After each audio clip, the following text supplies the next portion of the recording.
Hello tout le monde, j'espère que vous allez bien. Et si aujourd'hui je vous disais qu'il était possible de faire son fromage maison? Et oui, donc c'est ce que je vous propose dans cette vidéo. On va réaliser un fromage à tartiner, ail et fines herbes. Franchement, j'ai été bluffée, c'est super simple à faire avec un seul ingrédient. Donc je vous conseille de tester, surtout avec l'inflation du moment. Le fromage, ça coûte super cher.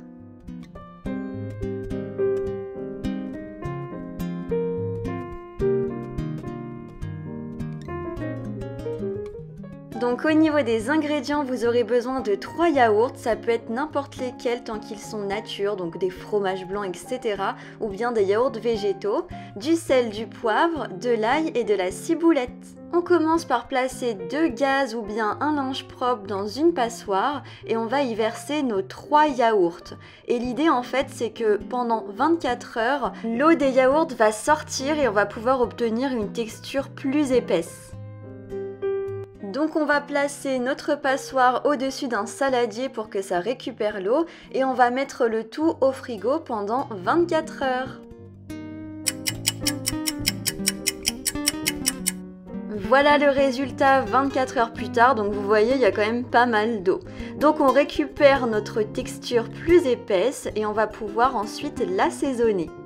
On va y mettre du sel, du poivre, de la ciboulette fraîche puisqu'entre temps j'ai fait mes courses donc j'ai pu la ciseler et je trouve ça bien meilleur au niveau goût et un petit peu d'ail si vous aimez ça. Vous pouvez aussi ajouter du piment d'Espelette ou autre épice selon votre goût.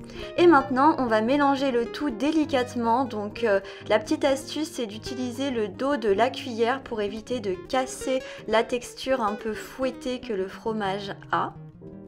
Et voilà le résultat, donc j'ai placé mon petit fromage dans un joli petit pot pour que ce soit plus agréable au niveau présentation. Donc j'ai rajouté un petit peu de ciboulette sur le dessus et vous voyez la texture, ça a l'air trop bon et ça l'était. Donc munissez-vous de votre meilleur pain de campagne.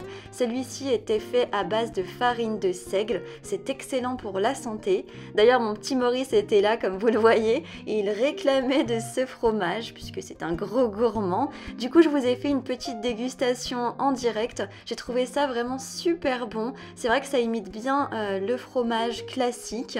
Après, vous pouvez l'assaisonner comme vous voulez. Donc, c'est ça qui est super cool. Ça prend que 24 heures à faire. Mais vous voyez, c'est très rapide. C'est juste le temps que l'eau s'évapore. Mais sinon, ça prend 5 minutes. J'espère que ma petite recette vous a plu, n'hésitez pas à la tester et à me dire ce que vous en aurez pensé. Abonnez-vous, likez la vidéo, ça fait toujours plaisir et ça aide ma chaîne à se développer. Et en attendant, moi je vous dis à très vite pour la prochaine vidéo. Bye!